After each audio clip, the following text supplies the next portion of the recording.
Hello and welcome to Early Late Nights, the show that is a lot like God of War, and except of a angry Greek man with some anger issues. You have me, an English guy with a lot of hunger issues. I don't know. The joke came off a lot better last night, and what you'll notice in a couple moments is that things change up quite a lot. I will evolve, I will change shirts.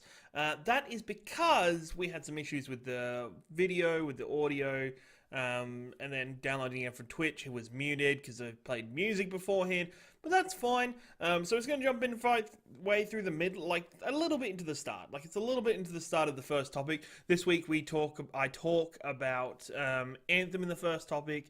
I then move on to, the show was last night, and I can barely remember what I talked about. No, I can definitely remember. I also go into Monster Hunter World's new event. We talk about Hellblade and the work Ninja Theory's doing, as well as I go into my hashtag GameStruck4.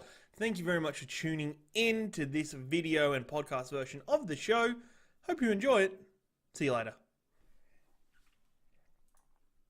Conference last year, and that was quite interesting to see what they were working on.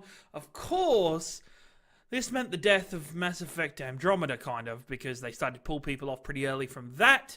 And he was talking about how he wants to focus a lot more on the story for Anthem. He really wants to build a good story and to have a fleshed out and interesting story for people to jump into. And all I can say is, please, fucking do it. I beg of you. Like, honestly, I just wish that they get this right, because they fucking ruined Mass Effect for it.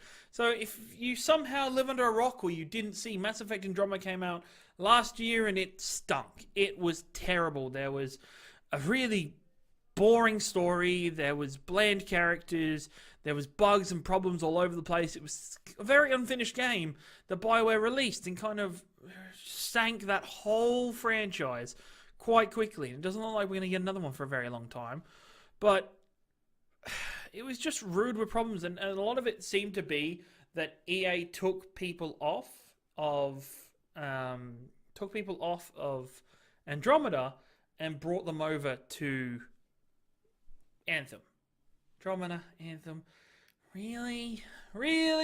And look, this was a part of the problem, because he admits there were problems. Casey admits that there was problems with the building of that story of Andromeda, and then also there was no story DLC, which was promised, and just wasn't there. There was a lot of tidbits in the game from Andromeda of things that could be in. There was a Quarian spaceship that was still missing by the end of it that they needed to tie up. There was a lot still missing that they needed to fix, and they gave up on it. There was no DLC or story-based DLC released for Mass Effect Andromeda. And I hope Anthem can do that, because Anthem looks exciting. I really hope they build a good story, because I enjoyed Destiny 2. And I enjoyed the story of Destiny 2 in bits. There were some cool sections. Made me feel a lot like Halo in the early Halos. But still, Destiny's stories in general kind of suck. They're kind of terrible. There's a lot that needs to be explained, and they don't cover it very well. And their characters, some of them are really interesting, some of them not so much. So I hope with Anthem, it seems to be this cross of alien worlds and searching them and them being fucking Iron Man. And I really hope there's a good story here. That there's, a good multiplayer or a good world to develop and look into. I want them to really build a world, because honestly, it's probably not even the story that I need the most. It's probably more, I need a world. I need something I can latch onto. I need something I can dive into and learn and love and appreciate. I need that. I desperately need that. That is my biggest thing when it comes to gaming franchises. I just want the world to be developed. And Andromeda, they said, fuck the world that we've already developed. We're going to go to this place and develop it poorly. And it's just so bad. And I'm so sorry, Mass Effect. And Anthem, you deserve to be good.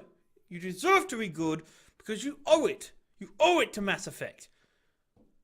I'm Commander Shepard and this is the greatest shop in the whole of the Citadel. No, this could be the greatest game in the whole of this generation, I hope. I hope Commander Shepard can say that. Really, really wish he can. Because I miss BioWare.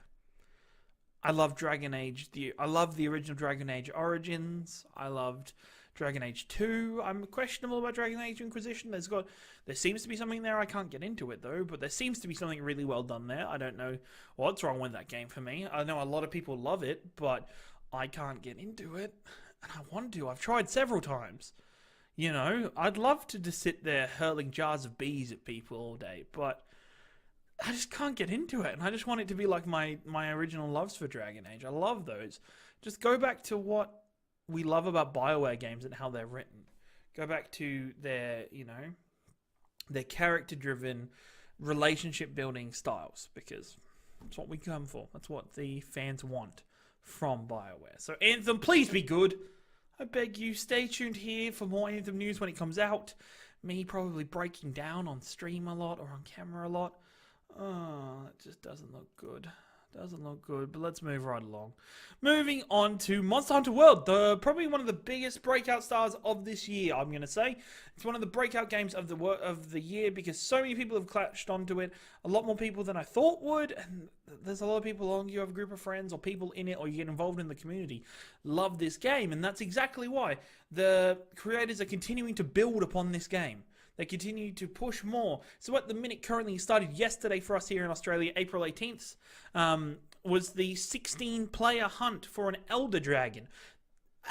Shit's already huge in that game. So, okay, something is going to be bigger that's going to need 16 people to take it down. Fuck me. Fuck me sideways sometimes, people. It's just... The sheer scale of that game as it is fucking ridiculous. But... it's like Shadow of Colossus, but the Colossuses are actually going out of their way to kill you a lot more, and they have a lot more success at it. And so I'm so excited. It's only a limited time event, so people, if you're into Monster Hunter World, jump into that game, get back into it, love it, live it, cuddle it, hug it, hold it close, because that's what you want to see. It's only a limited time period, but they have announced that once this period ends, in a later time, this will come back. Hopefully it's wrapped into some kind of story, because as I've already said today, story is kind of important and kind of cool. So you can actually use parts of the golden hide of the dragon, can be handed in, and to create randomly generated relic weapons, which is something that apparently came in during the Nintendo DS stage, and I just hope their randomly generatedness is good. I really hope it's got a good system, because a lot of that can be super broken. You can get super screwed over, or get a weapon that's so OP, or there's a lot of stuff to randomize weapons. So I hope it's done well. I put 10, 15 hours into that game, so I'm nowhere near being able to go back to it because of Dad of War, but B, I'm not at the point to try this out. The monster looks scary as all fuck. Just, even the monsters I was fighting 10 hours into the game, I'm like, I don't wanna. Don't let me do it. He's too young to die. And that's what I love to see people's reactions. I love to see how the Monster Hunter World's community comes together to do these events. It's very easy, apparently, to get a game and to get a group together. So I'm looking forward to see how this game continues to grow, because there's enough examples nowadays for developers to know this is how you support your game. If you're going to make not a free-to-play, but if you're going to make it a multiplayer game that you want to go ongoing, take a look at Monster Hunter World. Take a look at Ubisoft games, because Ubisoft, even though probably their fan bases shrink a lot more and it becomes a lot more cliche and niche, it's not overly bad. Like, it's not overly bad, but as in they become cliche, but their plans still enact. They don't give up because they're like, oh, our player base has dropped off. Fuck that. No, they do year twos. They continue. They grow the game. So I'm so looking forward to see what this game is in a year's time, how much it's growing, what DLC comes out for it, because it's a fantastic game that I was not expecting when it originally was announced at E3. When it originally was shown again at E3. It was announced a lot longer before that, but shown again at E3 last year.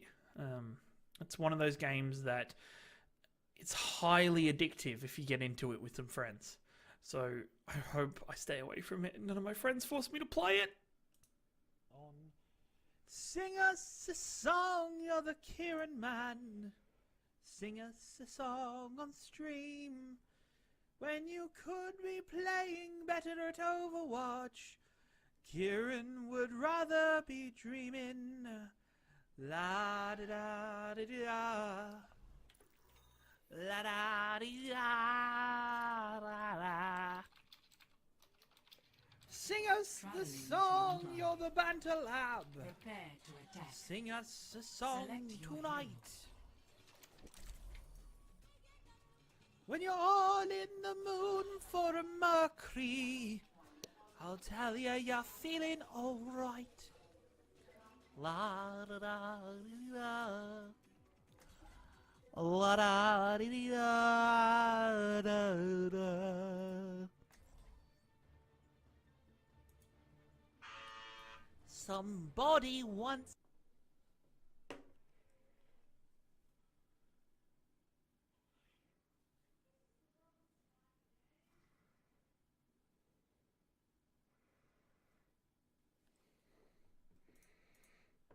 So reading in chat, Lady Laz, I agree with you. Andromeda did ruin a lot of. It did ruin Mass Effect for everybody. It killed the heart of that game and made me really sad. And it's put BioWare in a bad place. I hope Anthem's what it needs to bring itself back out there to really draw it in. But and then somebody called Lord M. Pryor, some douche canoe, said that he didn't even know Andromeda existed. I wish I could wipe games from my memory. That'd be nice. I don't have that power though. I really don't. If I did, I'd be Superman. You think the stream is broken? I hope not. Is the stream broken? It stood there for a second because I was doing something. But it's fine. Keep going with topic number 3 of the show. And we're going to be talking about Hellblade: Senua's Sacrifice. And if you've watched recently, I played this game in its fruition on stream, and I loved it. It left me with such an experience. It left me with an amazing sense of just appreciation, of feel, of connection with this world. And I was touched by it in many ways, that its approach to mental health, its approach to its character Senua, it was rough to play through at points, especially in surround sound with, if you play a character with schizophrenia that has voices and you hear the voices around you. So if you didn't hear that last week, and I talked about it quickly, that last week Xbox version of the game was released, and Ninja Theory, and good to them, it was a $30 game on Xbox. Ninja Theory has been able to sell so far 50,000 copies of Hellblade, which is fantastic for a game that had, a timed exclusive period on the PlayStation, which a lot of people played on the PlayStation because it was such an amazing experience to then come out, sell 50,000 copies of Hellblade. Ninja Theory then went on and said, because of this 50,000 copies, they're donating $25,000 to Mental Health America, and then set the bar for social medias to finish, instead of that 50,000, finish for the week at 100,000 units sold by the end of the 18th. Sadly, they didn't get there. Sadly, they did not get all the way there, and they didn't release what target or what total they got to, but they still are going to donate $50,000 to Mental Health America, which is fantastic. And the amount of effort this game goes into highlighting the truth behind mental health in many ways in a game that's quite, fantasy based, and the length it goes to show how that mental health affects somebody in that kind of chaotic and crisis situation is amazing in many ways. Is truly amazing, and they really went out of their way. The mocap actress for Senua was somebody who had never done mocap before, and her performance is brilliant. Her performance is amazing. I connected with Senua on such a level, on such a deeper insight in many ways, that I'm so proud of this game. I'm so happy for everybody at Ninja Theory that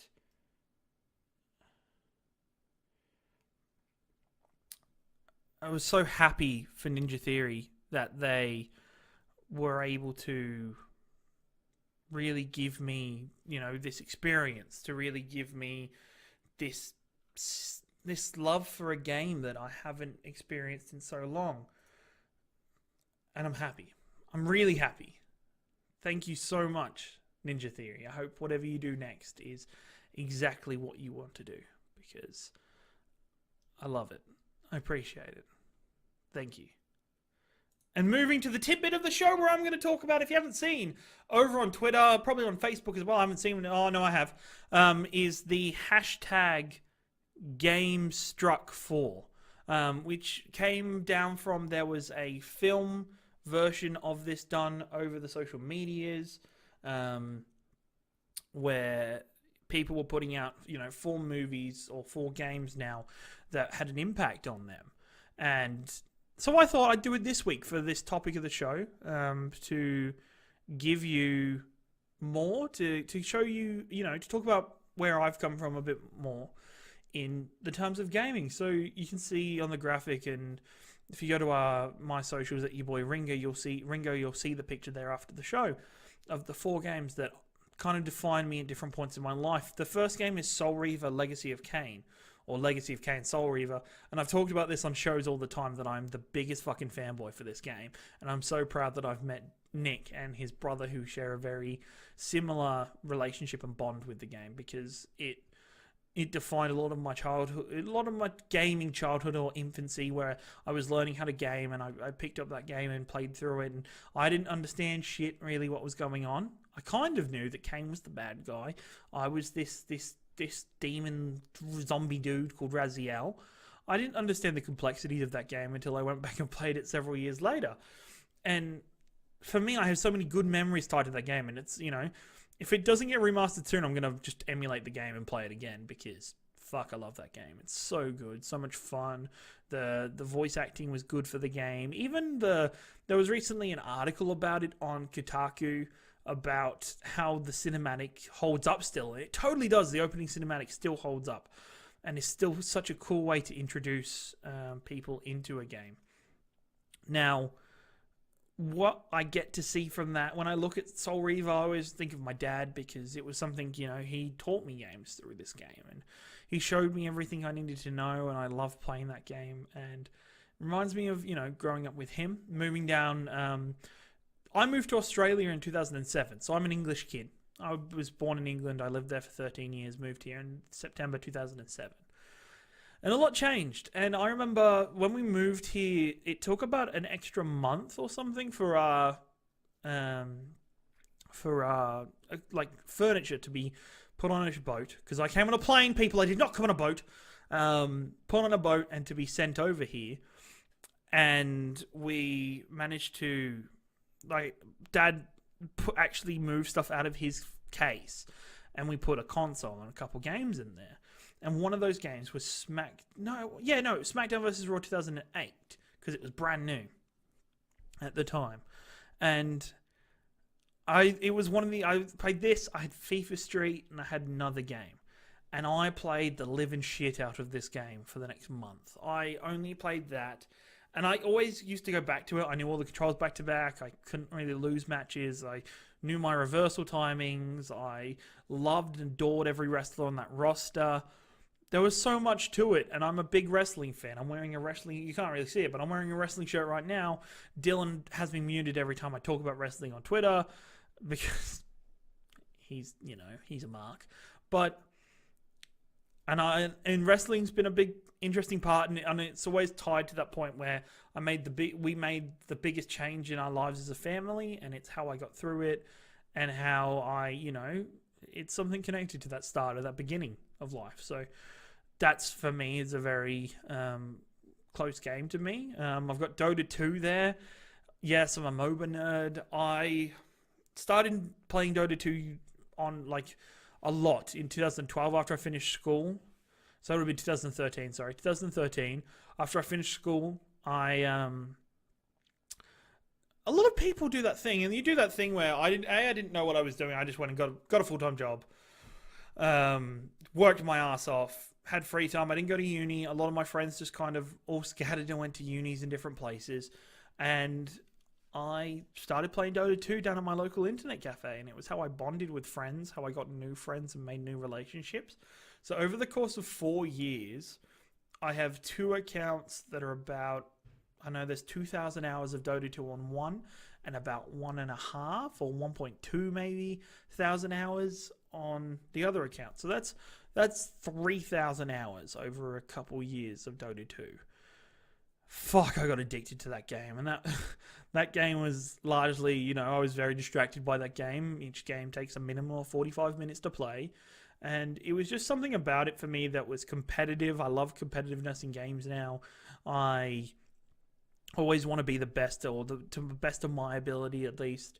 It was like chess, and it was like a game, and the next game I'll talk about, which is my current obsession, is if I can consume content on that game to make me understand the game better, I will. I will spend hours and hours rewatching replays of myself, watching pros play the game. I'll spend hours reading guides and articles. I will go in and practice like little things like last hitting for an hour before I play a game. I was fucking nerding out for that game. Like, I was in so deep trying to keep I was quoting Sum 41 and I forgot the lyrics. But but that changed and I drifted away from that game. And I look back at that game now and it's fucking completely different. I need to put in another 100 hours to even start playing that game again and understanding what the fuck's happened. But, it's one of those games I'd like to talk about more in depth one day, even though, a lot of people don't like MOBAs because fucking nerds play MOBAs. There's something about them that I find very unique, and I can get very passionate about talking about it because it meant a lot to me. So, yeah, I'd like to, see how that goes. See if we can make any changes. Go from there. Make it an interesting experience. Talk about it. Maybe you'll like to try one because of it. And then we move on to my current obsession. My current fucking obsession. And it started last year sometime. I think it was November or December, where I started playing Overwatch. And I started watching Overwatch League and professional esports Overwatch. And fuck me, if I could play this game every day, I would. Like, if I could just stream this every day, I would. But I don't because our audience hates me playing it. But I love the game. There's just something about it. I've made really, really good friends through that game. It's another game that I can apply myself competitively and like make myself a better player through it. That excites me. That makes me really happy. There's different characters that all have different skill sets and shots. And I know I'm shit at some. And then there's if I play my Bay Junkrat, I feel confident in my gameplay. I feel on another level sometimes when I'm doing stuff and shit happens. But that's because that character's the random chaotic ball of chaos. And it's just a fucking... But it's, it's defining this part of my life. Not defining is probably the wrong word, but it's connected. So when I look back at this part of my life, I will look fondly back at Overwatch and I'll be happy. I remember, the friendships that were made, the happiness I've seen being caused by it. I run a network with an Australian champion who beat the Americans. That's so great. I'm so happy for him. I wish I was on his level. But, these 4 games, looking back at this when I was making this list earlier today, I could have put a lot of games in. 4 is a hard number to squash games into. So I chose these ones because they're sporadically throughout my life, but I think everybody connects a game or an experience or an emotion back to their life, back to different moments in their life. I'm sure you'll remember a game. We'll look back at Skate 2 and think of terrible memories of being a hobbit. I don't know why I called him a hobbit. Maybe he looked kind of like a hobbit with that hair and goatee. Anyway, moving right on. So please tweet out at me, at your boy Ringo on Twitter, or at our social at Explosion Pod. What are your hashtag GameStruck for? What defines you? If you want to have a chat to me about it. And have some fun with the games. Games are great. That's why we're all here, isn't it? Beg you, not another word about Zoogles. Now, to return to the fairy tale. I'd like to escape these ghastly swamps for one magical night. She's got a book stuck to her hand. Godmother. I'll cast the spells myself. But I could use a Prince Charming. Sorry, Kira, do you know you have a book? It just so happens you're the only decent candidate in all Vellum. So, What do you say to a moonlight ride on horseback? And dinner? Yeah? Dragon something, I bet. No. It has a different name. Bit indecent, actually. He's got the book in her. I'll whisper it in your ear. Egfain Nave. Kira, where? Well, guess you went to go get that book removed. Put me to sleep with a spell.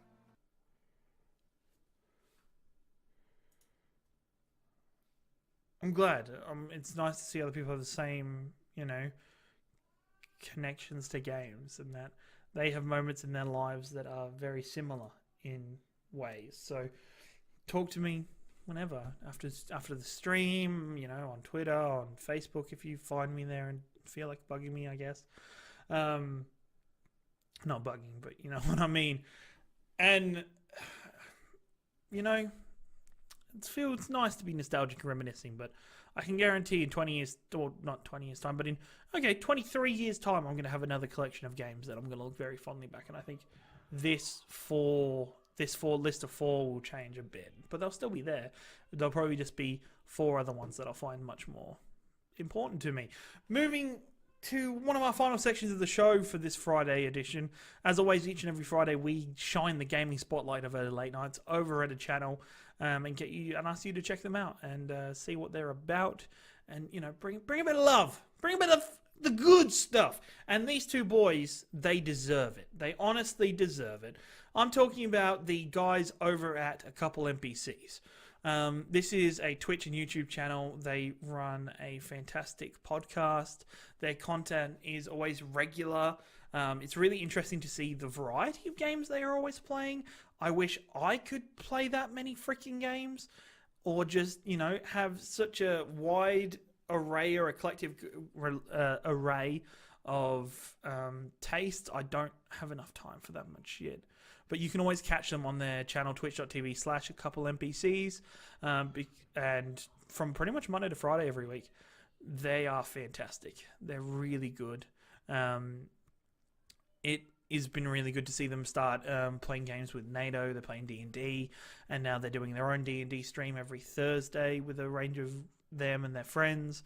And it's been really cool to see their channel, Their channel was something I looked up to when we first started the Explosion Network, and I liked what they were doing on Twitch. And they continue to be consistent, and consistency is so important when it comes to this work. And they're so, funny and just easygoing. They're just the easiest going guys in the Australian community that I know.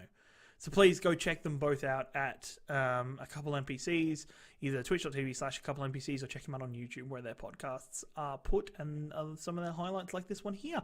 Thank you very much for joining me on this Friday episode of Early Late Nights. It's been another good show. Happy God of War Day. I hope you've sat down and enjoyed God of War. I've enjoyed all 13 minutes of the time I got to play because my damn console didn't auto-download it like I thought it would. Fuck that. Annoying. But we will be digressing. On Monday, I will be giving a full first reactions and reviews as the tidbit for God of War for that episode. Not Monday, Tuesday. I'll be giving a full reaction to that game as to what I'm feeling so far, how I'm going, any advice I've got for it. We'll dive into it and look at that there. Thank you very much for joining me. It has been a Friday, the 20th of April. Have I done that? I think I've done that. Finally, 20th of April edition of Early Late Nights. As always, we end each and every show with 60 seconds of media madness, which we will dive into very promptly. But please, make sure you check us out every Tuesday and Friday over at twitch.tv/Explosion Network at 6:30 for the half-an-hour gaming news show, then streams and talks afterwards. And then if you can't make that, that's perfectly fine. That's okay. Come back a day later on our YouTube channel, youtube.com/Explosion Network, and check out the VOD, video on demand. That's a great word, VOD. VOD. Check out the show, a day later, 7 o'clock, where you'll get the show in full or on all good podcasting services. Right, not to dilly-dally, not to chatter too much. I'm on a bit of a random tidbit day where I go off. Let's go! So starting with for Overwatch, that game that I've already spoken about that I really like, on the PTR today they released some interesting changes, to Hanzo. He's losing that shitty scatter arrow ability and getting like a rapid fire where he shoots like 6 arrows in a row. That's a little bit less than full damage. And also Tracer got to change. Her ultimate got taken like 100 damage off it. A lot of people are saying that's not enough to change to her, but it's nice to see that Tracer's getting some changes. Destiny 2 has a new 6v6 PvP mode, and people are demanding that it's kept around. Konami has been dropped by UEFA, that's the European Football League's overall game company thing when they make. 50,000 Minecraft players have been hit by malware recently that is formatting their hard drives. People are apparently still playing Lawbreakers, and God of War's out now? Who the fuck wrote that on my list? Have a good night.